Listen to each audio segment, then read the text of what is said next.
Hari Om, Bhagavad Gita, Chapter 8, Akshara Brahma Yoga, Imperishable Brahman, verse 21.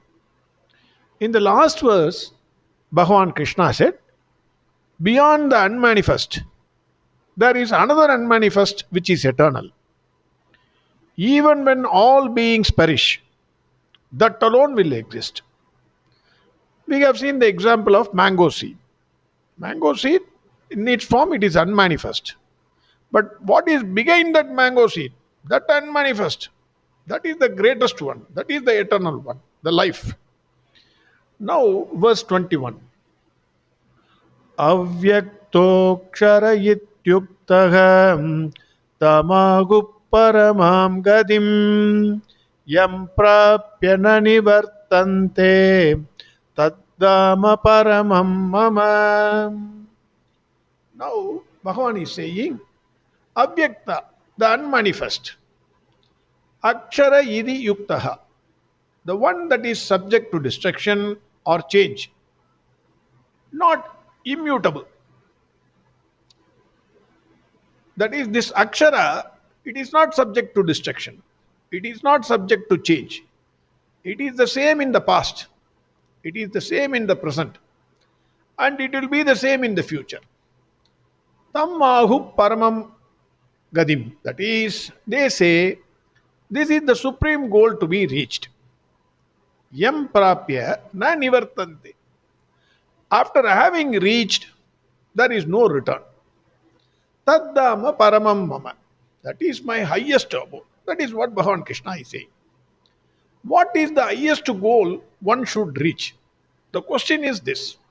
The question to be answered is, having born as a human being, what is your highest goal? Today, if I have to ask you, so many people will list so many things. One will say, I want to buy a house. One will say, I want to get married. One will say, I want to get children. One will say, I want to get grandchildren. So many will say so many different things. Mostly 90% will say, I want money. I have a particular goal, sir. 5 crores. After that, I will retire and live happily. Everybody will say 90%, 99% will say money as their goal. But what is the true goal of a person? That is the important question. Very, very, very important question for life. Everybody has to appreciate this. The highest goal to be reached is Bhagwan Krishna's abode. Why? Everything else is subject to time and it is momentary only. Bhagwan Krishna is not subject to time. He is not subject to change. Abhyakta. He is Paramam Gadi. He is the final goal to be reached. Once you reach, there is no return. All your ego, all your selfishness, your likes and dislikes, your lust, greed, anger, jealousy, attachment, what not, you say whatever you, everything will be dropped before Bhagwan Krishna. These are the false dresses or masks which we wear daily. Daily we are having these things. Everything in its own. Like a dew drop, when the sun comes out, automatically vanishes. Similarly, the moment you reach Bhagwan Krishna, all your extra attachments, which you are wearing it on your own, like the dresses you are wearing. First you put a banian, then you put a shirt, then you put a coat, and then you put some tie, etc., etc. Everything, you are all dressing up. Similarly, you are wearing your own proudness, your vanity, your ego, everything you are wearing. Everything will, the moment you see Bhagwan Krishna, everything will automatically drop down. One small example is in Ramayana. Everything you can read, if you read Ramayana and Mahabharata, everything you can, it is given as stories, wonderful stories. When Bhagwan Rama and Lakshmana was roaming near Kishkinda, Sugriva was terribly afraid. He thought that these two, Rama and Lakshmana, they may be Vali's friends, looking for Sugriva to kill him. That is what he thought. So he sent Hanumanji to them to ask who are they, what they want, Why are they roaming here? What is the purpose? You go and ask. He sent Hanumanji. Then Sugriva cautioned Hanumanji, don't go in this as a Vanara. Dress yourself as a Brahmin. Disguise yourself. And then go and ask. Hanumanji, as ordered by the king, disguised himself as a Brahmin and went before Bhagwan Rama and Lakshmana. The moment he stood before them, automatically, like the dewdrops which vanish when the sun comes out, immediately Hanumanji says, I am a Vanara. I had come in disguise as desired by my king Sugriva. He was specifically told by Sugriva not to say. But when he stood before Ramaji, his false identification automatically fell down. And he immediately told the truth. Arey Bhagavan, I am a Vanara. I have disguised myself as a Brahmin. I came here to ask who are you. That is what the story proceeds. Similarly, we have lot of makeups, pride, ego, vanity, etc., which will automatically fall before Bhagwan Krishna. Swami Prabhupada says, this verse clearly says about Bhagwan Krishna's abode. That is the goal to be reached. Normally, it is strongly believed in Hinduism, there are three wish fulfilling things in this world. One is Surabhi or Kamadhenu. So, Kamadhenu, cow. We all worship Kamadhenu because instantly Kamadhenu will give whatever you desire. Second is Kalpaka Vriksh. There is a tree called Kalpaka Vriksh. Bhagwan Krishna is under that tree. Though you go and ask Kalpaka Vriksh, whatever you want, it will be given. Third is Chindamani stone. Chindamani stone, you ask anything, immediately it will be given. There is a big story behind it. Let us not go into that. Man has got enough desires. You go and ask any one of them, either approach Kamadhenu or Kalpaka Vriksh or Chindamani. Immediately your desire will be fulfilled. In Bhagavan Krishna's abode, there are n number of Kamadhenus, n number of Kalpaka Vrikshas, and n number of, and his entire Vaikunta is built of Chindamani stone. So whatever you desire, instantly it will be fulfilled. So happiness is 100% assured. That is what he is saying. Swami Chinmayananda and Swami Dayananda, they are on a philosophical, because Advaitic followers, because they say differently. All the human beings are full of ignorance. Because of ignorance, we are not able to see the truth. The truth is, we are not finite. This body, mind, and sense complex, we are always thinking we are the finite people. We are thinking I am thinking I am Radha Krishna. I am not the Radha Krishna. This body, mind, sense complex is not Radha Krishna. So we are all thinking like that. We are infinite. Aham Brahmasmi or Tattvamasi. At present, in our level, in our understanding, we are not able to appreciate the same, that we are the infinite. Once we detach ourselves from the false identifications through the process of meditation, as suggested by Bhagwan Krishna, by chanting Om, then we will be able to enter the subtler world of experiences. The pure consciousness in us is the dwelling place of Bhagwan Krishna.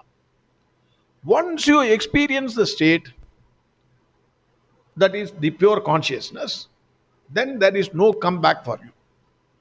Once you realize you are not finite but infinite, then there is no comeback.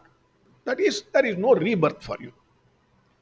Swami Chinmayananda says, just as sleep is not the end of life, daily we are sleeping, it is not the end of life. So too, death is not an end. It is only a restful pause in the unmanifested condition. Birth is a house of pain and finitude. Complete freedom is only when there is no birth. This has been said by Bhagwan Krishna also. He has been saying this because The world is full of sorrows. Once you are born, you have to undergo the sorrow. Then uh, Swami Chinmayananda asks a question. He's putting a question to himself. An intelligent student of Bhagavad Gita may ask, why after realizing the self should there be no return? What is the reason? You are saying once I realize Bhagwan Krishna, then there is no return. Bhagwan Krishna is self, pure consciousness, we are saying. So once I realize, why are you saying there is no return? Swami Chinmayananda ji answers this question beautifully. Excellent. These are all to be enjoyed.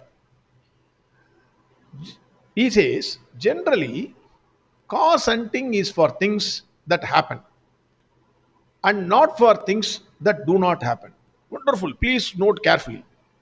He says, cause hunting is for things that happen and not for things that do not happen. If you are admitted in hospital, suppose, he gives an example. Suppose you are admitted in hospital. Then your relatives, your friends, or your everybody, whoever is there, known to you, will come and ask, hey, what happened? Why are you in hospital? And then you will explain, no, no, I was this like, suddenly I fell down, then I got admitted into hospital. You are normal. Let us assume the other case. You are 100% normal, hale and healthy, daily going for walking, smiling, etc. Nobody will ask you why you are not getting admitted to hospital. You are in hospital, they ask you why you are in hospital, what happened, etc. When you are normal, nobody will ask you why you are not getting admitted into hospital. Similarly, he says, we may inquire why infinite has become finite, but not why infinite should not become finite. That question itself is absurd. That is what he is saying. Then I will add a little more to this.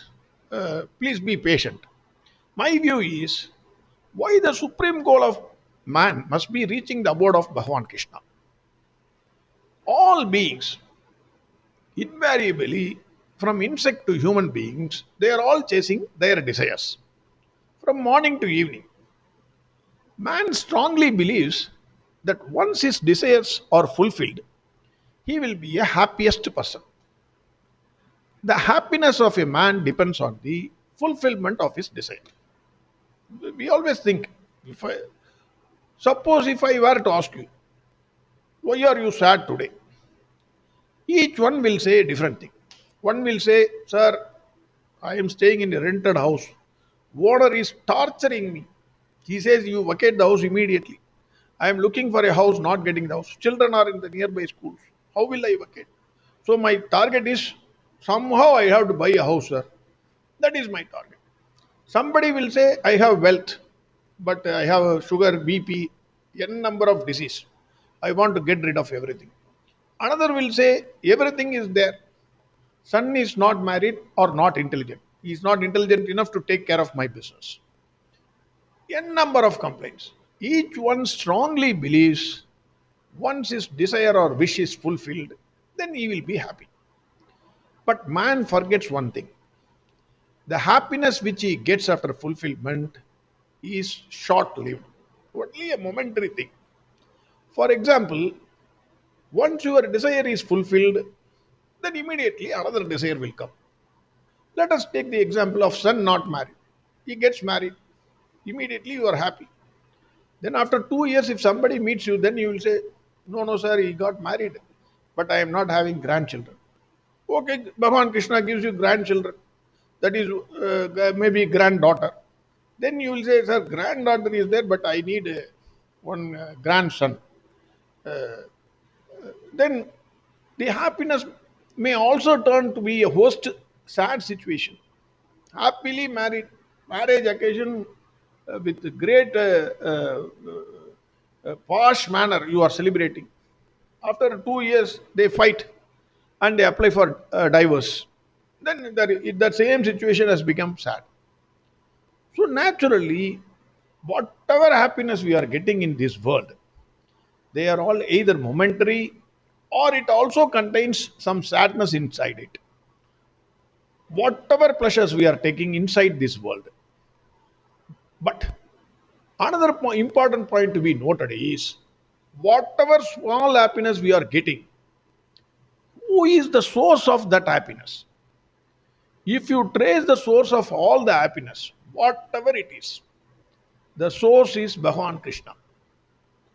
Whatever small happiness in this life you are getting, it is all given by Bhagwan Krishna only. He is not only the source, but also the ocean of happiness.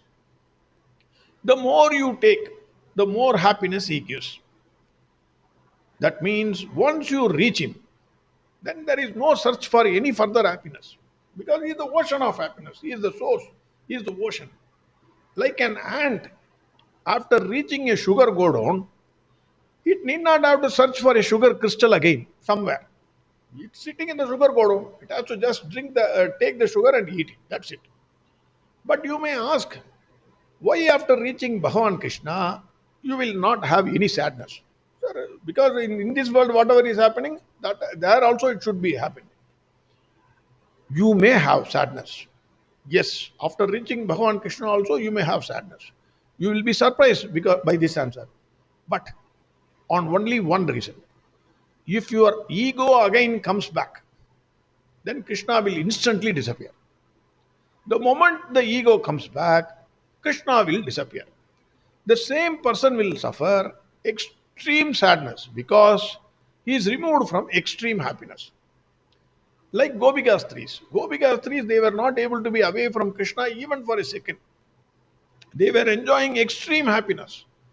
1 minute, 1 second, Bhagavan Krishna disappears. They underwent extreme sadness. Again, you may ask a question. How will you know after reaching Bhagavan Krishna, Krishna's abode or his feet, there is no sadness? Sir, did you go? You may ask me.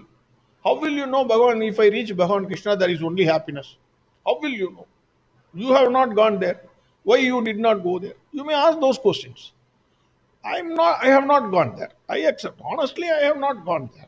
Maybe if I have gone there, I may not be able, giving you Bhagavad Gita lectures. I agree. But there is a logical answer to it. Suppose, let us assume, by some technology, you reach sun, the sun god.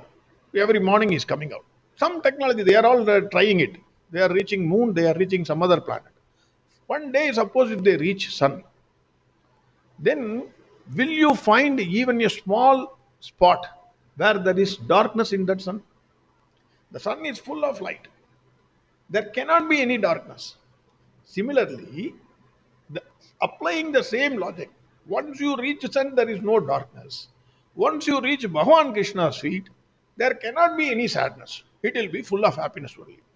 That is what I can give you the logical answer. Another thing, important thing we need to notice, we enjoy all the happiness of this world. Because of what? Or because of the presence of what? The entire family, let us take one example. Entire family is happy because they got a few crores money. But you are not happy. You are silent. Family is praising you. Great fellow, great fellow. But you remain quiet and calm. Why? Because it is your insurance money. The insurance agent is giving it to your family. You are in the ice box. Bhagavan Krishna in you has gone out. If the life spark, that is Bhagavan Krishna, in us is not there, how can we ever enjoy any happiness? The presence or absence of Bhagavan Krishna decides our happiness. Appreciate the presence of Bhagavan Krishna in you. In you. Always. If you appreciate the presence of Bhagavan Krishna, you will always be happy. You can never be unhappy. Because without him, you cannot be happy. Once you realize the presence of Bhagavan Krishna, not only you become a pure Krishna Bhakt and happy, but you also become the distributor of happiness. You take any pure Bhakt of Bhagavan Krishna, not even if you dress like him, after some time you will automatically change. Because that is the way Bhagavan Krishna will make you. You expect nothing. You will never expect anything from anybody. You feel everything is Bhagavan Krishna. Whatever you give happily. Your very presence or your very sight will bring happiness to many. In this verse, Bhagwan Krishna says, the unmanifest of unmanifest is the imperishable. They say is the supreme goal to be achieved. Those who attain him, there is no return for them. That is my supreme abode. This is what Bhagwan Krishna says in verse 21. Again, verse 21. Avyaktoksara ityuktah tamaguh paramam gadim yam prapya na nivartante taddama paramam mama. Next verse we will see tomorrow. Harihom Sarvam Krishnarpanamastu. Narayana Narayana Narayana Narayana Narayana Narayana Narayana Narayana Narayana Narayana Narayana Narayana Narayana Narayana Narayana Narayana Narayana.